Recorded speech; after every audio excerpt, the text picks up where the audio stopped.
자, 오늘은 요한복음 이제 8장입니다. 요한복음 8장 제목을 비참과 자비의 만남 이렇게 붙였습니다. 자, 시작기도 하겠습니다. 성부와 성자와 성령의 이름으로 아멘. 사랑의 주님, 오늘 우리는 성주간을 시작하면서 1년 중 가장 거룩한 주간 성주간의 월요일에 우리가 함께 모였습니다. 주님께서 우리를 불러주시고 당신 눈에 넣어도 아프지 않을 만큼 사랑하는 당신 자녀들에게 이번 성주간이 당신의 구원 신비의 압축적인 표현으로 당신의 순환과 죽음과 부활 이 모든 신비가 성삼일 전례에 압축되어 있습니다.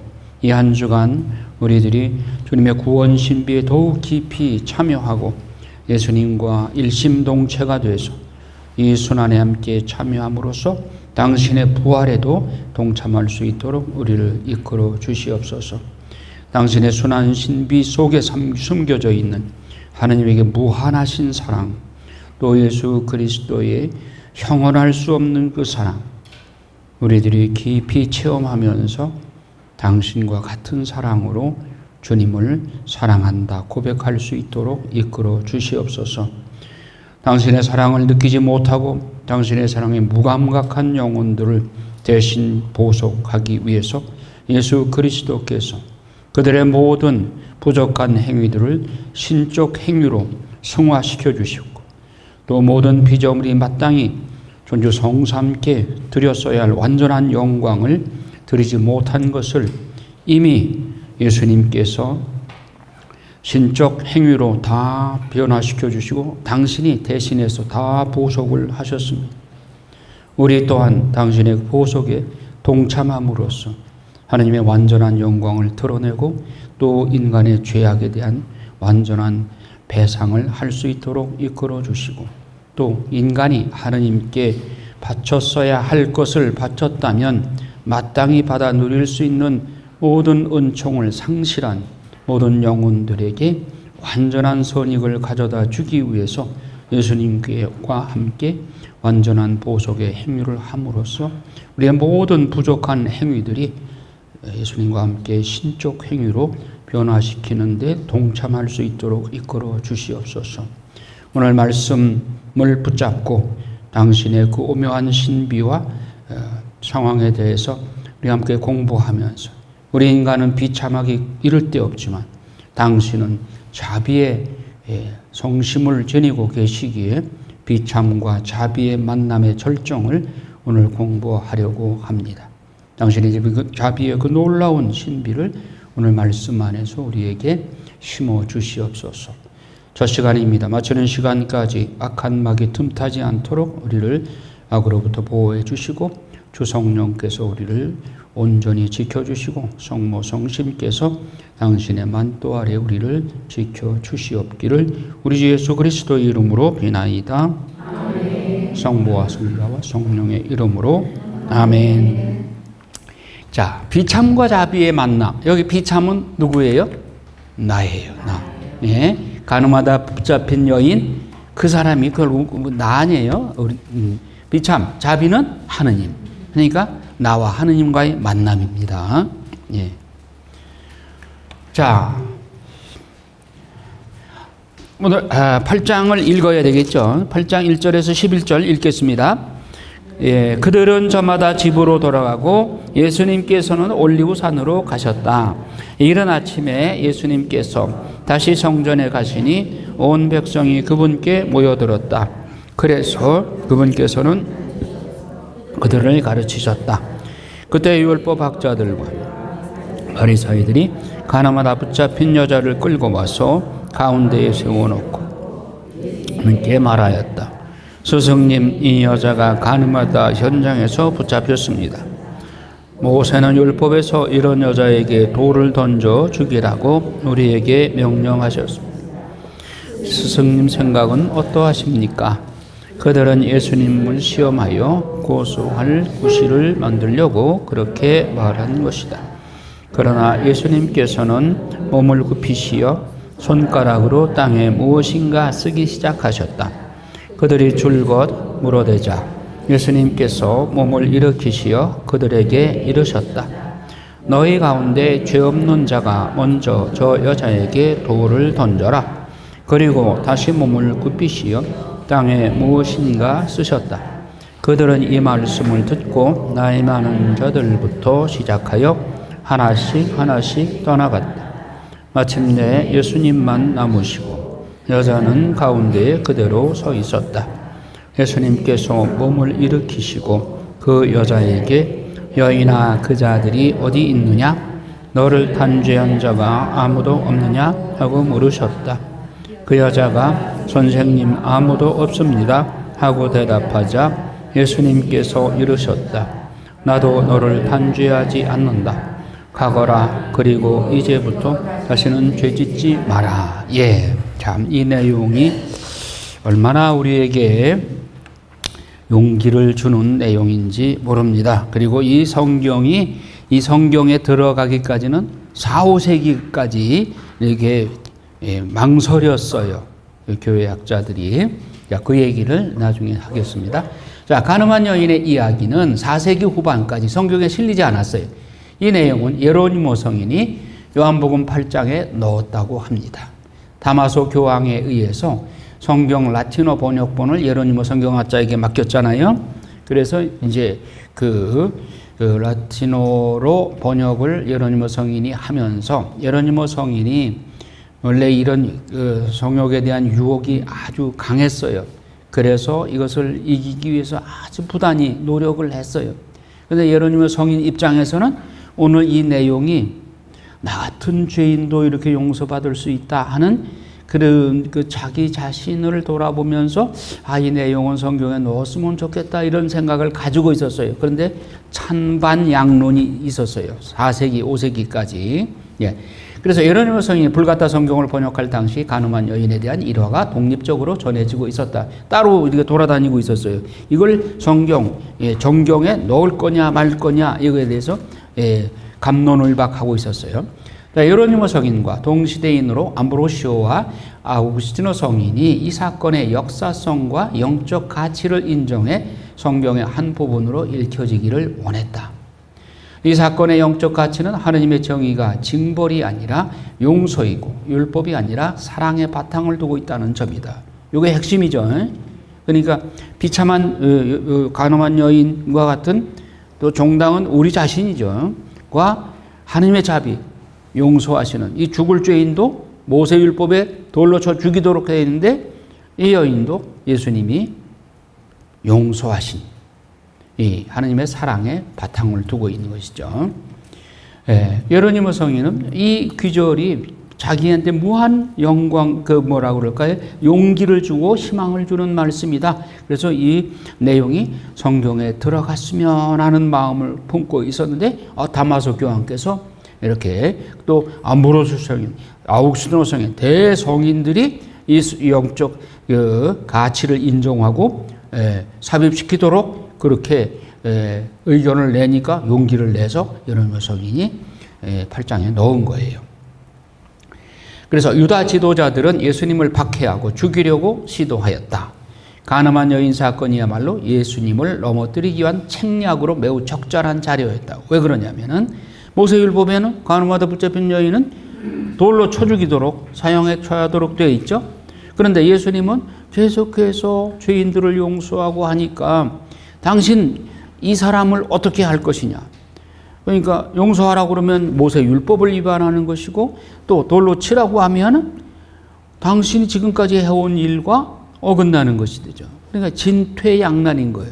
그러니까 유다인들, 바리사이들, 율법학자들은 예수님을 요 진퇴양난의 질문을 해서 여기 걸려도 걸려 넘어가고 저기 걸려도 걸려 넘어가게끔 해서 예수를 잡으려고 이렇게 꼬투리를 잡기 위해서 이 예를 든 것이죠. 자, 그러면 예수님이 어떻게 하시는가 보세요. 이 사건 다음에 나오는 본문에서 예수님이 유다 지도자들을 향해서 너희는 사람의 기준으로 심판하지만 나는 아무도 심판하지 않는다. 8장 15절에 이 말씀이 나옵니다. 그러니까 나는 심판하러 온 사람이 아니에요. 용서하러, 구원하기 위해서 온 사람이다. 너희는 사람의 기준으로 율법을 잣대를 들이대 가지고 이 여인을 죽이려고 하는 것이죠. 그 당시 유다인들의 기준에 따라서 돌에 맞아 죽을 수밖에 없는 간음한 여인을 예수님은 심판하지 않으시고 무조건 용서하셨다. 그러니 마땅히 죽어야 했던 이 여인이 예수님의 덕분으로 구원받는 이 사건이야말로 이 자리에 들어가는 것이 참으로 적절하다고 본 것이다. 자, 요한복음서의 중요 주제는 생명과 빛의 신학입니다. 그래서 8장 이제 12절 그 다음 바로 나오는 게 나는 세상의 빛이다이죠. 예수님은 나는 세상의 빛이다. 나를 따르는 이는 어둠 속을 걷지 않고 생명의 빛을 얻을 것이다. 지금 여인은 어둠 속에 사는 여인이죠. 그 어둠 속에 사는 여인에게 예수님께서 용서와 희망을 주기 위해서 오신 것이죠.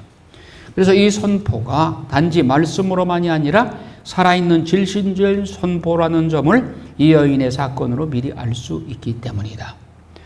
간음죄로 죽을 위험에 처해 있는 여인이 예수님을 만남으로써 생명을 얻게 된다는 것, 생생한 예를 들어서 독자들에게 미리 보여준 것이다. 그래서 이것을 생명신학, 뒤에 보면 또 빛의 신학 이게 나옵니다. 그러니까 요한복음서는 생명신학이요 빛의 신학이에요. 나는 생명을 주러 왔다. 그리고 나는 세상의 어둠의 빛을 주기 위해 왔다. 그 빛의 신학이죠. 그동안 죄스러운 삶을 살았던 여인이 예수님께 용서를 받음으로써 밝은 빛으로 나아가게 됨을 미리 보여주는 것이다. 이게 빛의 신학인 거죠. 그러므로서 요한복음서의 중요한 주제인 생명과 빛의 신학을 본격적으로 전개할 수 있게 된 것입니다. 예로니모 성인이 성욕에 시달리던 나머지 단식하고 금욕하려 해도 불가능했지만 지친 예로니모가 예수님께 무엇인가를 봉헌하고자 애원했습니다. 그랬더니 예수님께서 그대의 모든 죄와 욕망을 나에게 봉헌하여라. 나는 그대의 죄와 욕망 때문에 십자가에서 다시 죽을 것이다. 이것만큼 내 마음을 기쁨으로 가득 채울 선물은 없으니 하고 응답을 받은 후로 성욕에 다시는 시달리지 않았다고 합니다. 자, 여러분도 예수님한테 금은 보화를 바치려고 생각하지 마시고 내가 드릴 것은 나의 죄밖에 없습니다. 예수님은 그 죄를 달갑게 받으셔. 그리고 여러분들에게 생명으로 돌려주셔. 빛으로 돌려주셔. 여러분 어둠과 죄를 예수님 앞에 내려놓으면 예수님은 그 선물을 기쁘게 받으시고 여러분들에게는 생명과 빛으로 선물하신단 말이에요. 자, 이 예수님을 생각하고 사모하는 이것이 성주간에 우리가 여러분들이 묵상해야 될 거예요. 우리는 그분에게 죄밖에 드린 것이 없는데 그분은 용서와 희망과 부활이라는 우리에게 생명을 주셔요. 이런 분이 어디 있어? 인간관계에서 이런 교환이 이루어집니까? 내가 악으로 상대방에게 하면 그 사람에게서 선이 돌아와요? 악이 돌아와요? 기브 앤 테이크잖아요, 이 세상은. 그런데 하느님은 내가 죄를 드려도 그분은 생명을 주시고 내가 그분에게 상처를 드려도 그분은 상처 속에 우리를 숨겨주셔. 그러니까 이 예수님을 통해서 드러난 하느님의 그 무진한 사랑은 형용할 수가 없는 사랑이고 세상에 그보다 더 큰 사랑이 없어요. 자, 하나님은 우리의 한계와 죄에 쉽게 넘어지는 존재임을 잘 아심으로 넘어질 때를 대비하여 늘 자비로운 용서를 할 준비를 갖추고 계신 분이다. 고해소에 들어가기를 여러분 두려워해요. 왜 두려워해요? 고해소에 계시는 하느님은 이미 여러분들에게 용서할 준비를 다 갖추고 계신 분이에요. 아무리 큰 죄라도. 그런데 고해소를 들어가기를 꺼려하는 것은 그 신부님이 내 목소리를 알고 저거 아무개구나 그렇게 할까봐 두려운 거예요. 그리고 혹시 용서받지 못하고 나오면 어떨까? 그런 두려움도 있는 거예요. 세상에 고해소에 들어갔다가 용서받지 못하고 나온 사람이 있었어요? 손 들어보죠. 그런 사람이 있으면. 그러니까 내가 들어가기 전부터 하느님은 내 죄를 용서해 줄 준비를 다 갖추고 계신 거예요. 고해소를 두려워할 필요가 없는 거예요. 하나님의 자비 안에 용서받지 못할 죄가 하나도 없는 거예요. 예. 하나님을 더 마음 아프게 하는 것은 고해소로부터 달아나는 사람, 저 용서받기를 원하지 않고 하나님으로부터 등지고 도망가는 사람이 하나님을 마음을 아프게 해드린 것이지, 하나님 앞에 내가 큰 죄를 고백하면 하나님이 마음 상처받을까, 그건 걱정할 필요가 없어요. 자, 초대교회의 엄격한 성윤리와 규범, 간음한 여인에 관한 이야기는 예수님의 공생활 당시 실제로 있었던 사건이에요. 초대교회는 간음죄에 대해서 가혹할 정도로 엄격한 보석을 내렸어요. 그래서 예수님을 넘어뜨리려는 유다 지도자들이 자, 이른 아침에 어둠이 가시는 시간에 욕망의 혼돈에 빠져 있던 여인이 예수님에 대한 적대감에 혼돈에 빠져 있던 율법학자들과 바리사이들에게 끌려 예수님 앞에 옵니다. 자, 7장 53절로 시작이 되죠. 이 단락이. 그러죠? 그들은 저마다 집으로 돌아가고, 앞에 그 단락이 예수님을 믿지 않는 지도자들이 막 이렇게 예수님에 대해서 막 신랄하게 이렇게 그 비난을 하고 하다가 그들은 집으로 돌아갔어요. 근데 예수님은 어디로 가세요? 올리브산에. 뭐 하러 가셨어요? 기도하시러 가셨어요. 기도하시러 갔어요. 자기들은 집으로 갔는데 그냥 예수님 비난하다가 집으로 가버렸는데 예수님은 올리브산에 가서 기도하셨어요. 밤새 기도하셨어요. 이른 아침에 예수님께서 다시 성전에 가시고 온 백성이 그분께 모여들었다. 그래서 그분은 앉으셔서 그들을 군중들을 가르치고 계시는데 이 율법학자 바리사이들이 간음하다 붙잡힌 여인을 데리고 온 거예요. 자, 간음은 여자 혼자 합니까? 그러면 상대방도 끌고 와야 될 거 아니에요. 이 사람들 모순이잖아요. 어쩌면 그 중에 한 사람이 있을 거예요. 아니, 간음한 현장에 그거 감시하러 갔던 사람들일까요? 그 사람들이? 예. 공범인 거 아니에요, 공범. 공범인데 숨겼어. 그러면 간음죄는 양쪽이 다 처벌받아야 마땅하잖아요. 근데 여자만 끌고 왔어. 이거 자체가 모순이죠. 자, 그래서 이른 아침 어둠이 가시는 시간에 욕망의 혼돈에 빠져있던 여인이 예수님에 대한 적대감의 혼돈에 빠져있던 율법학자들과 이 여인은 유교계 혼돈에 빠져있고 유다인들은 예수님에 대한 적대감으로 혼돈에 빠져있어. 예. 서로가 피장파장인 사람들이 서로를 끌고 온 거야. 예수님 앞에 왔어요. 서로 다른 세 그룹의 사람들의 눈길이 여인에게 쏠린다. 율법학자들과 바리사이들, 그 잔인하고 적대적인 눈길, 군중의 호기심에 찬 눈길, 그리고 예수님의 연민과 자비의 눈길입니다. 자, 유다 지도자들은 율법에 따라서 이 여인을 처벌할 수 있었음에도 불구하고 예수님께 데려온, 그러니까 자기들 율법에 의하면은 자기들이 돌을 철로 쳐서 죽여도 돼. 그런데 예수님한테 끌고 온 건 뭐예요? 요 여인의 사건을 이용해서 예수님을 걸고 넘어지려고 그런 거예요. 요걸 빌미로 해서. 의도가 아주 고약하죠. 예.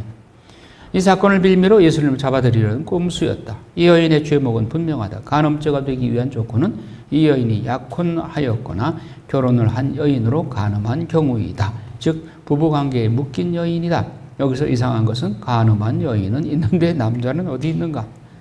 예. 그 당시만 해도 남존여비 사상이니까 남자들은 그냥 묻혀 지나가고 눈 감아주고 애꿎은 여인만 이렇게 희생타가 되는 것이죠. 간음죄를 저지른 남자는 여자와 함께 돌에 맞아 죽게 되어 있었다.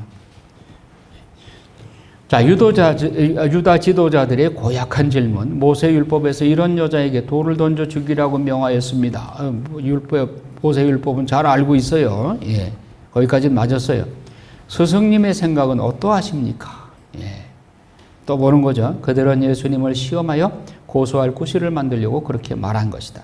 율법학자들과 바리사이들은 예수님께 진퇴양난의 질문을 했다.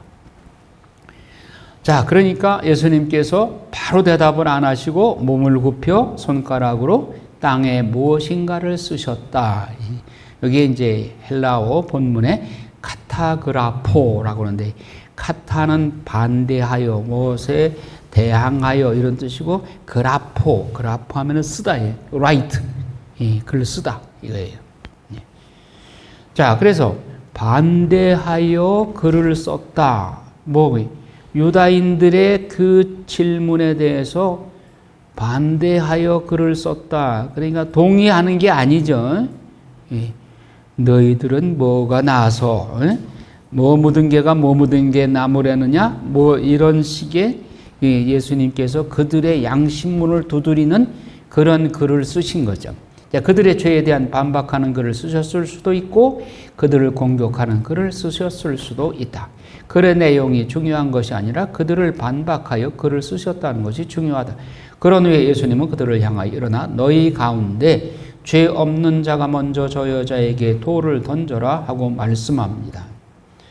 그래서 8절에 예수님이 다시 몸을 굽혀 땅에 무엇인가를 그렇게 말을 던져놓고 이제 무엇인가 다시 또 글을 쓰기 시작하셔. 그러자 9절에서 나이 많은 사람부터 하나씩 떠나갔다.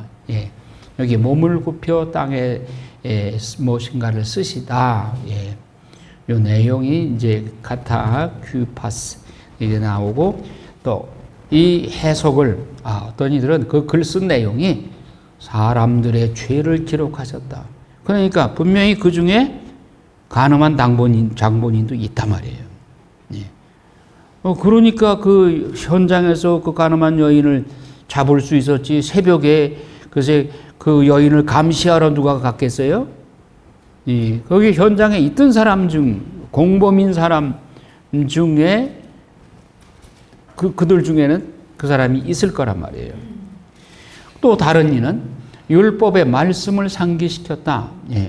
혹은 단순히 침묵과 시간 지연을 통해서 사람들의 양심을 일깨우셨다고 본다. 즉, 한 번 더 생각해봐. 너희 중에 정말 이 여인에게 돌을 던질 만한 자격이 있는 사람이 있느냐? 라는 조금 침묵 시간을 주고 그들의 양심을 돌아볼 수 있는 시간을 주었다. 뭐 이런 그 해석들이 나올 수 있습니다. 결국 이 구절은 예수의 침묵과 행동이 사람들의 양심을 자극하여 돌을 내려놓게 만든 장면을 묘사했다. 그리고 나이 많은 사람부터 떠나갔다 그랬죠. 나이 많은 사람이 더 마음에 그 양심의 가책을 빨리 느끼죠. 그리고 자기가 살아온 과정이 거룩하게 산 것보다는 죄를 지은 것이 더 많이 생각이 나죠. 나이 들수록. 그러니까 나이 들수록 고개가 숙여지는 거잖아요. 자, 떠나갔다는 동사는 엑셀콘토인데 계속되는 행위를 나타내는 반과거 시제. 끝이 안 난 거예요.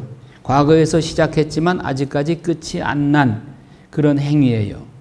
떠나갔다가 하나, 둘, 셋 계속해서 줄줄이 이렇게 떠나갔다. 이 얘기예요. 한 사람씩 차례로 떠나갔다. 나이 많은 사람부터 차차로 다 떠나가고 한 사람도 없어. 자신의 죄목이 드러나자 차례로 떠나가는 모습을 상상해 볼 수 있다. 마치 널빤지에 오랫동안 이 밭에 이렇게 깔아놨는데 그걸 확 뒤집으니까 그 속에 벌레들이 깜짝 놀래가지고 빛이 들어오니까 다 뿔뿔이 도망가죠. 마치 지금 돌을 던지려고 하던 사람들이 그 벌레처럼 예수님의 빛을 비추니까, 양심 빛을 그들에게 비추니까 어둠 속에 있던 이 벌레들이 다 깜짝 놀래가지고 도망가는 거예요. 그런 비슷한 비유죠. 빛이신 주님의 빛이 그들의 죄의 널빤지를 걷어버리자 즉시 다 도망가 버렸다. 예수님이 아무 말씀도 하지 않은 채 허리를 굽혀 땅에 무엇인가를 쓰시면 그들의 흥분을 가라앉히고 고요한 침묵 중에 그들의 내면을 성찰할 기회를 주고 분노와 파괴적인 폭력을 잠재우려는 사려 깊은 시도였다. 그래야 저들의 폭력 앞에서 여인의 생명을 구할 수 있었기 때문이다.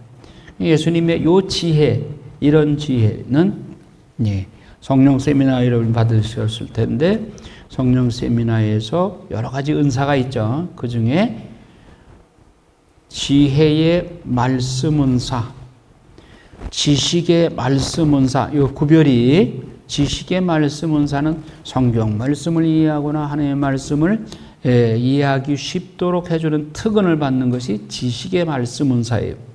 지혜의 말씀 은사는 누가 가르쳐 주지 않아도 이렇게 기발한 그 예수님의 이런 지혜, 너희 중에 죄 없는 사람이 먼저 돌을 던져라, 이런 말씀. 우리가 인간적으로 머리가 IQ가 150이라고 해가지고 이런 생각이 금방 떠올라요? 이건 다른 거예요. IQ하고 지혜의 말씀 문사는 다른 거예요. 지혜의 말씀 문사를 더 예를 든다면 솔로몬이 두 여자가 한 아이를 놓고 싸우죠? 그러니까 솔로몬이 뭐라고 그러냐면 칼을 가져와라. 두 쪽으로 내서 반쪽씩 나눠줘라. 그러죠? 그랬더니 진짜 엄마가 아닙니다. 내가 양보할 테니까 저 여자 주십시오. 자기 아들이기 때문에 차마 그 꼴을 못 보는 거죠. 그런데 가짜 엄마는 뭐라 그래? 그럽시다 가지고 네 아이도 아니고 내 아이도 아닌데 둘 나눠 가집시다. 지혜의 말씀 문사예요. 솔로몬의 그 지혜의 말씀 문사. 그리고 우리가 로마에 세금을 내는 게 옳습니까? 옳지 않습니까? 그랬더니 예수님께서 동전 하나를 가져와라. 동전에 누구 상이 새겨져 있느냐? 이거 카이사르의 상이 카이사르의 것은 카이사르에게, 하나님의 것은 하나님께. 이것도 지혜의 말씀이세요. 그게 뭐 머리가 좋아, IQ가 높아가지고 그런 지혜가 나오는 게 아니잖아요. 하느님의 지혜인 거예요. 하느님의 지혜. 이것도 요한복음 8장도 일종의 지혜의 말씀 은사를, 뭐 예수님이니까 뭐 지혜의 말씀인데 인간도 지혜의 말씀 은사를 받게 돼요. 그러니까 우리 순교자들이 난 놓고 기억자도 모르던 문맹인데도 불구하고 박해자들 앞에서, 너희는 박해자들 앞에서 무슨 말을 어떻게 해야 할지 걱정하지 마라. 성령께서 할 말을 넣어주실 것이다. 그 말씀 그대로 우리 순교자들 보면은 천주를 배반해라. 너 하느님 봤느냐? 그러니까 그분 그 순교자가 뭐라고 대답하냐면은 나는 임금을 평생 보지 못했어도 임금이 계시다는 것은 믿습니다. 그렇지 않습니까? 그러면 우리가 하나님을 못 봤다고 해서 하나님이 안 계신 거니까 아닙니다. 우주 만물을 다스리는 하나님이 어찌 없겠느냐. 한 나라를 다스리는 군주가 있듯이 못 봤다고 해가지고 임금이 없는 거 아니지 않느냐. 이것도 지혜의 말씀은 산 거예요. 자, 여러분도 은혜 성령 충만해 있으면은 그때 아주 지혜의 말씀, 적절한 지혜의 말씀 은사를 받게 돼요. 자, 너희 가운데 죄 없는 자가 먼저 저 여자에게 돌을 던져라. 죄 없는 자, 특히 성적인 죄를 저지르지 않은 자라는 단서를 붙이자 그들은 자신을 돌아본다. 그 중에 깨끗한 사람이 몇이나 계세요. 과연 자신이 돌을 던질 만한 자격이 있는지 성찰할 기회를 주신다. 사도 바울은 로마서 3장에 의인은 하나도 없다. 하나님을 찾는 이도 없다. 모두 빗나가서 다 함께 쓸모없이 되어버렸다. 호의를 베푸는 이도 없다. 하나도 없다. 그들의 입은 저주와 독설로 가득하고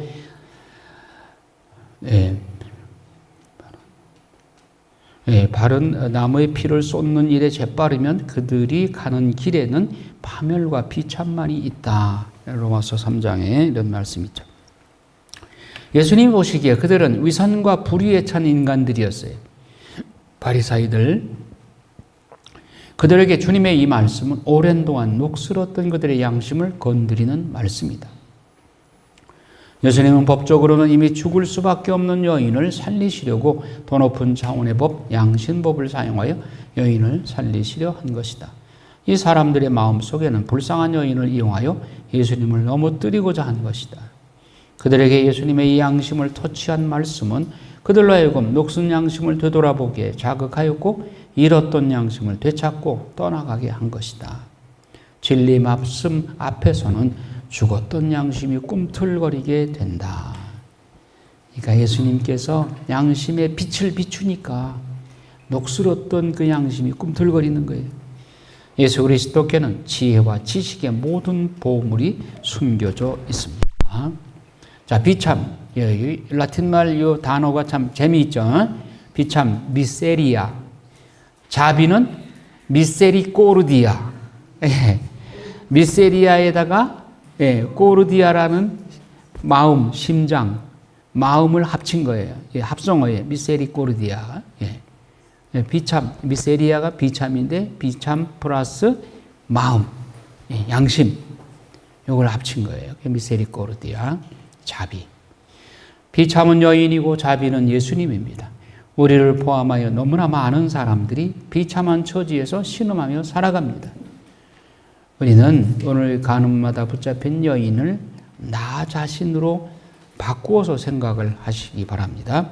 그런데 냉대와 절망과 비참 속에 살아가는 인간에게 빛으로 다가오시는 예수님은 빛과 희망으로 인도하신다.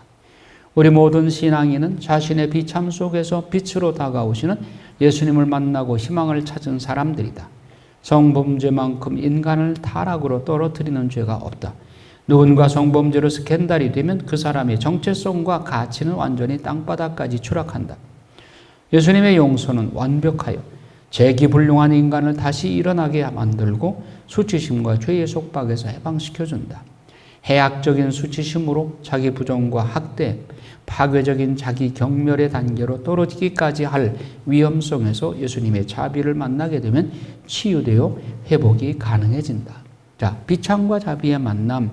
나 자신이 비참하다고 느끼고 또 나 자신이 먼지와 티끌과 정말 재와 같은 존재라고 낮출 때 먼지 위에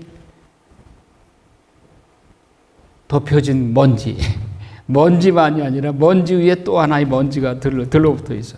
그게 나의 존재라고 나 자신을 한없이 낮출 때에 하나님의 자비가 크게 역사하는 것입니다. 그러니까 내가 나 자신을 낮출수록 하나님이 나를 더 많이 지배하시고 다스리시는 거예요. 내가 너무 크기 때문에 하나님이 내 안에 들어오실 수가 없어요. 인간의 자유의지를 하나님이 존중하시기 때문에 내가 자리를 많이 비워드릴수록 하나님의 자리가 내 안에 넓어지는 거예요.